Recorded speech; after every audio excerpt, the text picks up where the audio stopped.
very good evening to you. You are right in time for the Younib TV News at 9 with me, Cliffe. We have a lot lined up for you, including the details of President William Ruto's two-day visit to Nakuru County. Also coming up tonight is the government's preparedness ahead of KCSE examinations, which are set to begin from Monday next week. But first, take a look at our top stories.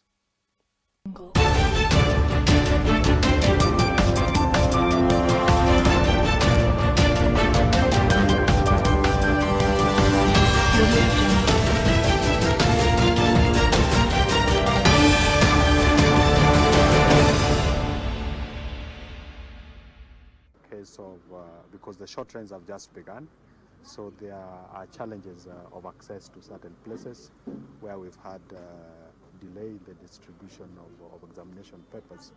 But again, the teams have worked around the clock to ensure that the integrity of the assessment or the examination is not compromised.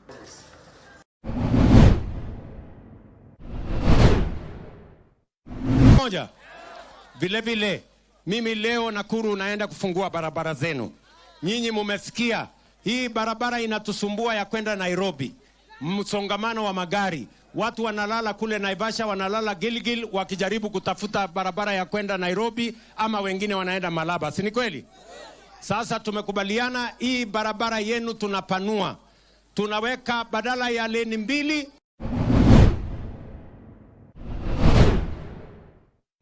alongside Kenyatta, Kimathi and others.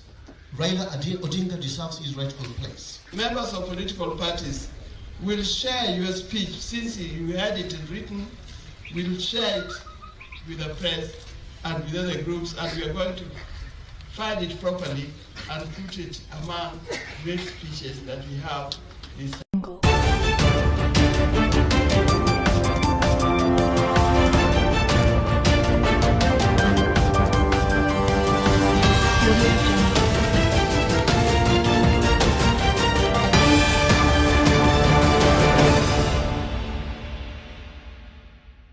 Welcome. You are watching Younib TV News at 9. Now, President William Ruto has just ended his two-day tour of Nakuru County, where he pledged more development projects in the county, ranging from roads, affordable houses, and electricity connectivity. Speaking in Peninah today, President Ruto asserted that the national government will launch the dualling of the Nakuru-Nairobi highway in November and expand it to 6 lanes in a bid to address the issues of traffic congestion. Ruto also commissioned the launch of the last mile connectivity, which is a partnership between REREC and Nakuru County.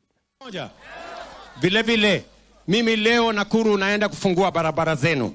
Nyinyi mumesikia hii barabara inatusumbua ya kwenda Nairobi. Msongamano wa magari. Watu wanalala kule Naivasha, wanalala Gilgil wakijaribu kutafuta barabara ya kwenda Nairobi, ama wengine wanaenda Malaba. Si ni kweli? Sasa tumekubaliana hii barabara yenu tunapanua. Tunaweka badala ya leni 2, tunaweka leni 6. Kutoka Nairobi mpaka hapa Nakuru. Nyinyi mnanielewa?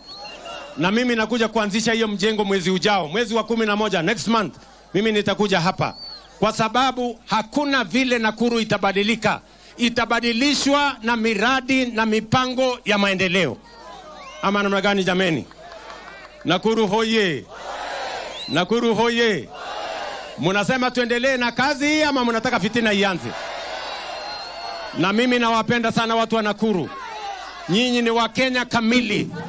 Nyinyi ni watu mmeungana, mumekataa ukabila, mumekataa tugawanywe, mumekataa kisirani na chuki. Sisi wote ni ndugu moja. Waswahili wanasema umoja ni nini? Si umoja ni nguvu jameni? Si tuungane, tushirikiane, tufanye kazi pamoja. Wangapi wanasema tushirikiane pamoja, tufanye kazi pamoja? Nakuru hoye! Basi kwa sababu mimi naenda kufanya kazi hiyo ya affordable housing, alafu nitaenda kutengeneza barabara ya kule Naivasha, alafu nitaenda kupatiana title deeds huko Gilgil, kwa sababu tunataka kuendesha Nakuru kwa kasi ndio nafasi ya kubadilisha Nakuru ipatikane. Hapa niko na viongozi wengi. And after the Kenya Junior School Education Assessment, KJSEA, as well as Kenya Primary School Education Assessment, KPSEA, came to a close across the country, the government has put stringent measures in place to curb any exam irregularities ahead of the commencement of KCSE next week. Speaking after presiding over the opening of examinations at the office of the Deputy County Commissioners in Starehe Sub-County on Wednesday, Interior Principal Secretary Dr. Raymond Omolo warned individuals who might be involved in exam malpractices, saying they will face dire consequences. We have not had any major incidents worth worrying about. And this is because of the good coordination and collaboration that has happened between all the players, starting with the Ministry of Education. Case of because the short trains have just begun, so there are challenges of access to certain places where we've had delay in the distribution of examination papers. But again, the teams have worked around the clock to ensure that the integrity of the assessment or the examination is not compromised. We have the team from ICT. Of course, we are also looking at issues of just the use of social media to try to pretend where people are pretending to be sharing information, and even collecting money from unsuspecting, whether it's parents, whether it's teachers, whether it is students, and where we've found breaches or where we will come across those breaches, we'll be able to act appropriately. Invigilators and supervisors who are invigilating the assessments, they are not teachers of this particular school or that school where they come from. These are teachers who have been sourced from different schools. And so we cannot have that kind of thing happening. The reason why you can see a generator outside with all the noise, the one we are using in the school, we light it up for the learners to do exam and to learn even other days in the morning for about 2 hours or 3 hours in the morning. So that means that we have to buy fuel every day, not less than 2,000, to run this generator. It has been a very stressful situation in the school. The WASU, which is the union representing lecturers from public universities, has insisted that the strike by lecturers and staff of public universities is continuing despite the government agreeing to pay them 7.9 billion Kenya shillings in arrears of salary increment for 2017 to 2021. WASU said the lecturers have refused to be paid the money in 3 installments and want it all paid at once. The lecturers have also ignored government claims that studies are continuing in some public universities. Compounded this problem again. Instead of paying the 7.9 billion, they are now proposing to pay it in phases. So if the government is proposing that they want to implement 7.9 billion in 3 phases, that is 3 strikes. And we don't want to subject our students to further frustration in the future. They better suffer now up to December. We clear all these things. Come January, a clean slate. They study up to 2030. I'll call another strike in 2030. So let the country know that lecturers have blatantly refused that they are not going back to work if the 7.9 billion is not paid at once. Lecturers have refused again that they will not go back to work if the 2025-2029 CBA is negotiated, signed, registered, and implemented. The political parties' liaison committee has urged county governors to erect monuments in honor of the late Prime Minister Raila Odinga, recognizing his pivotal role in championing devolution. The committee has also supported proposals for a national monument within Parliament to commemorate his legacy. Meanwhile, the Orange Democratic Movement, which Odinga led for decades, has affirmed its unity and confidence in the leadership of its new party leader, Oburu Odinga. Even if it means erecting statues of Raila Odinga, the father of devolution, a living symbol of service and sacrifice in all county headquarters, to remember that without him, devolution would not exist in Kenya today. Alongside Kenyatta, Kimathi, and others, Raila Odinga deserves his rightful place. Members of political parties will share your speech, since you had it written, we'll share it with the press and with other groups, and we are going to find it properly and put it among great speeches that we have. The father of devolution rest in peace. May his spirit guide us still. May Kenya never forget the man who taught her how to dream in defiance. Chama cha ODM kiko imara. Chama cha ODM kitaendelea kupata nguvu hata zaidi. Chama cha ODM kiko na legacy ya baba. Na legacy ya baba ile alituachia, alituambia chama kisia kikasambaratika. So in all parts of Kenya, chama iko imara, and I want to say that ODM being the biggest and the strongest party north of Sahara and south of River Limpopo, yeah, baba ameenda, lakini the lieutenants sisi tumebaki na tuendeleze. Yetu ni kuwakaribisha viongozi wa ODM na kamati, na tunataka kuhakikishia tutafanya kazi na nyinyi, na tumefurahi sana. Sisi wacha tukae na wengine Isiolo kama bila iko Cosmopolitan. Sisi tukae ni mero ya Isiolo. Na tuache fitina mingi, kama kutakuwa na any changes, mtu angoje mpaka 2027. Waheshimu rais, waheshimu governor na waheshimu wananchi wa Isiolo, kwa sababu wananchi wa Isiolo hawako tayari kuingia Keka Street tena. Kura ya 2027 ambaye inaanza na Panyako ni kura ya kukomboa Muluya. Kujikomboa kutoka kwenye minyororo ya umaskini na hii madharau ambayo tunaonyeshwa. Mpaka mtu anatoka hapa, mtu ambaye hana kazi, ambaye anajulikana, anakuja kusomea sisi. Sasa mimi nikitaka kutembea na natembea na Eugene Wamalwa na Kirongo, tuwe kitu kimoja. Mnasema sisi ni wakabila. Kwani inakuwa ukabila kama Waluya peke yake wanashikana, ama mnamaanisha nini? Right, you are now taking a short break right here on the Younib TV News at 9. Stay tuned for more stories.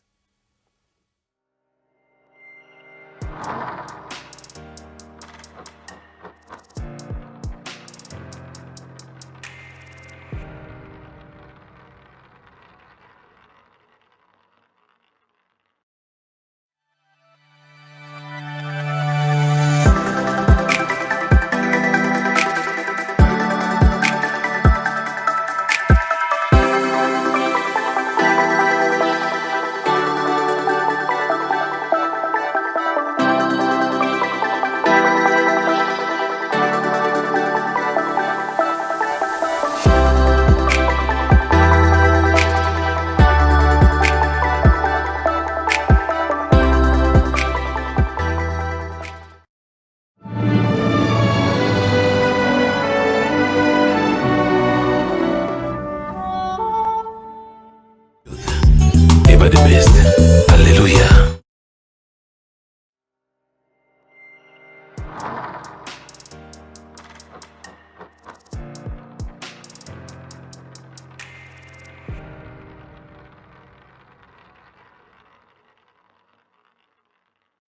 Welcome back. You are watching Younib TV News at 9.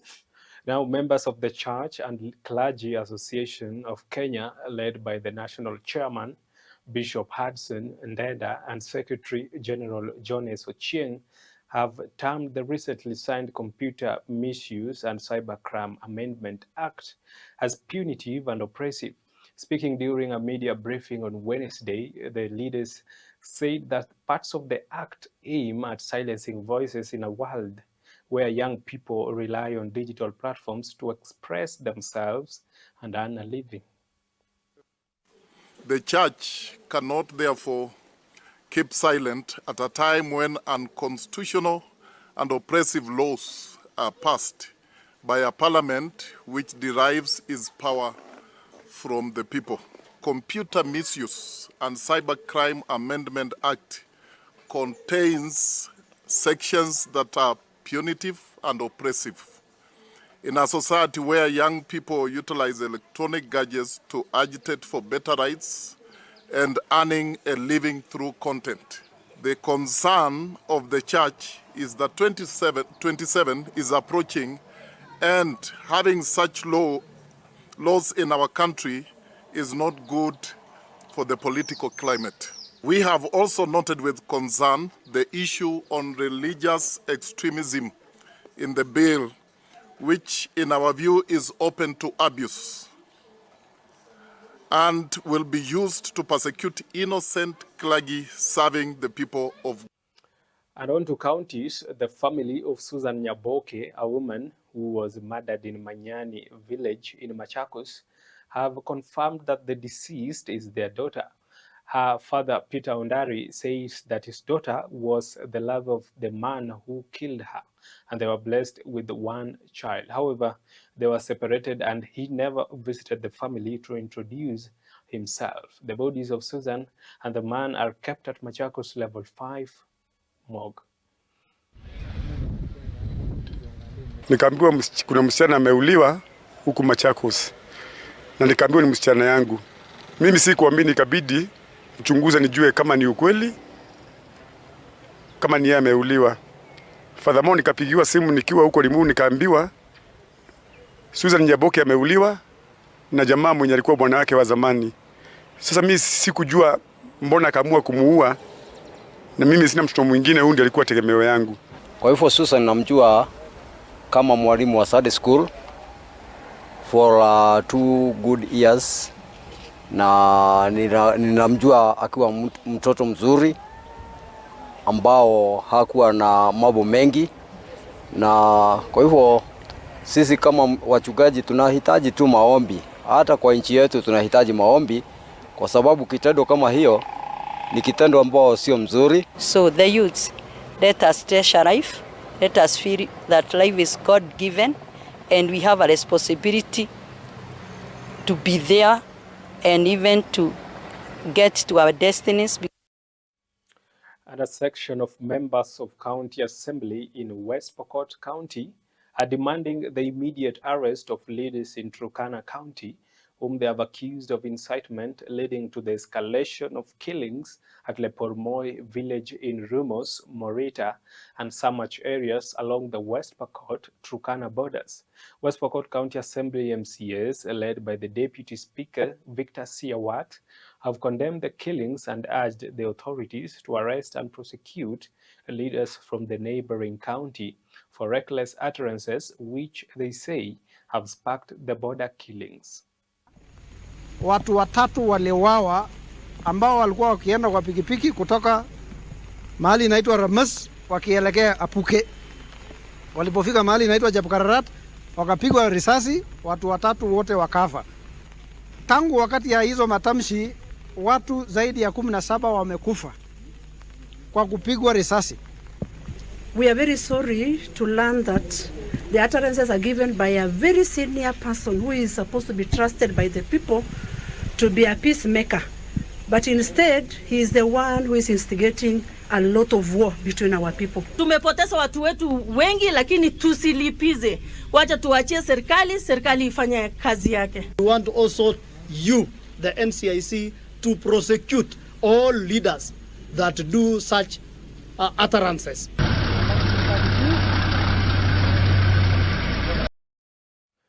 Now, the news from West Pokot County wraps up our bulletin tonight. Thank you for tuning in and choosing to get informed, and of course, making Younib TV the #1 youth television station in East and Central Africa. Remember, we still have much lined up for you right after this. I'm Cliffe. Enjoy the rest of your evening.